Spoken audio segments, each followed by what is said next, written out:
Hi, so this is the debriefing with my mentor Curtis. We're talking about the baseline video, um, and that was done with the bump pass. Yeah. What'd you like about it? Uh, I thought the lesson went well. Some of the students they knew of volleyball, but they were doing it for the first time, Yeah. and some were a little, I would say, afraid of the ball, and you know, but I think it went well. They executed the skills as best as possible. They were able to get into position. When we did the partner assessment, they were able to follow the cues Right. to ensure that their partners were, they were actually supporting their partners. I thought that was good in the whole collaboration aspect of it. So I think that particular part really went well. Yeah, and what I really like to see is just when kids are learning a skill, the more time on task they get, the better. And yeah, what I really liked from that video is that you going around keeping it positive because it's it's a complex sport and they're not gonna nail it the first time. Yeah.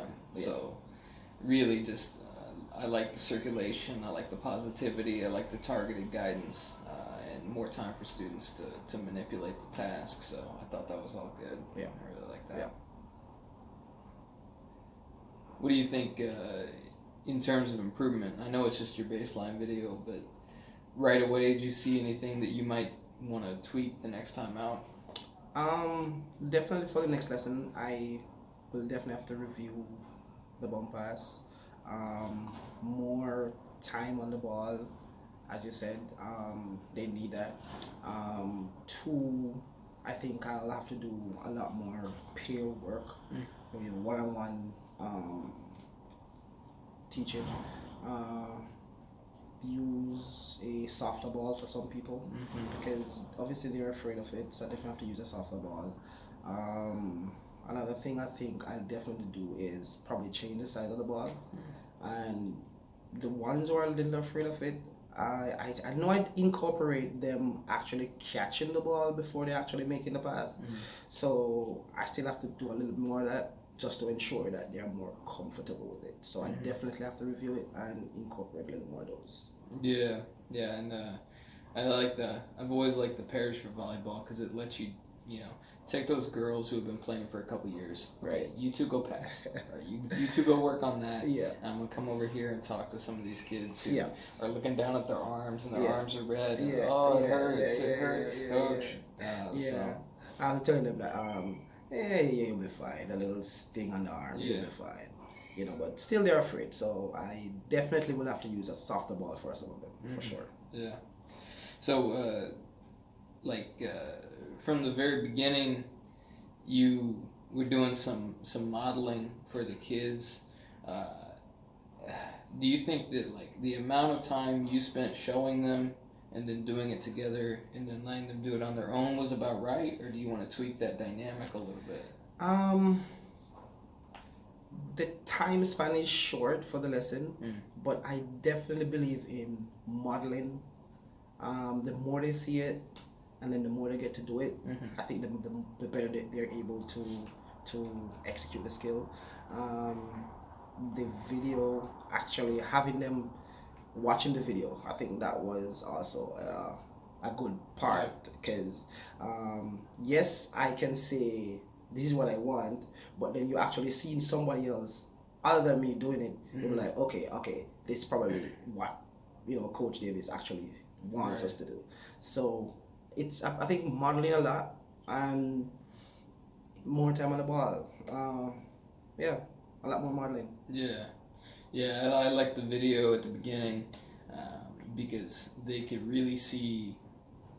I think it's hard for kids to see how it can be a fun, dynamic sport at first when they're out there missing every time or shanking it off the side.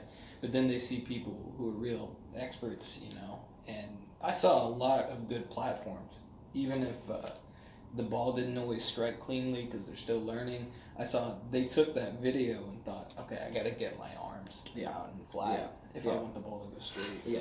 So I think that they really reflected well on that. About, since you edited the video and everything, about how much time did you have them watch that video as an introduction? So the video by itself run for 3 minutes. They watch it with us once, but then from them watching the video, I did my modeling, and then have them do it by themselves. Right. I toss and pass, and then they were able to try and return the pass. Yeah. So that's exactly how I would start my 4th and 5th graders back when I was coaching a lot of volleyball.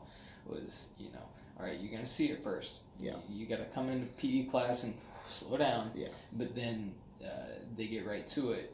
The control of that toss pass is really nice because they don't feel so out of their element when it's just, okay, all I gotta do is toss, pass back, I gotta catch it, and then we repeat. So I thought that was nice and controlled when everything in that gym is so small and it gets crazy. That's another issue. Did you face any issues because of space, or were you able to spread them out pretty well? I mean, there's always going to be issue with space. Yeah. It's a safety concern. Right. So to promote that positive environment, one have to take safety into consideration.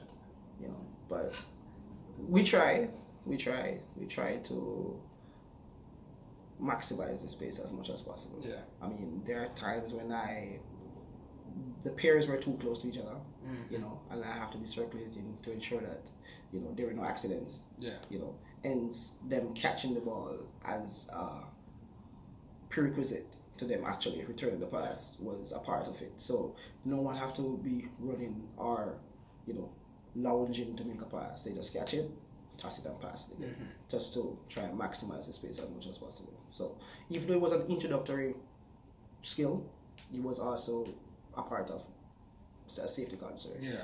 To try to maintain that.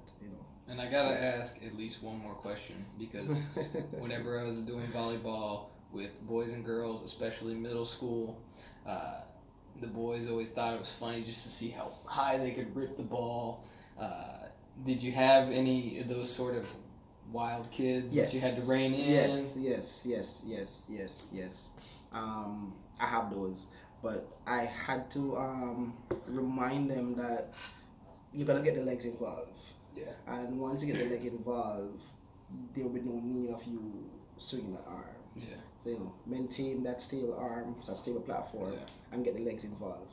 And I start with the ready position, that slight squatting motion, and then you extend. Right. Squat, extend.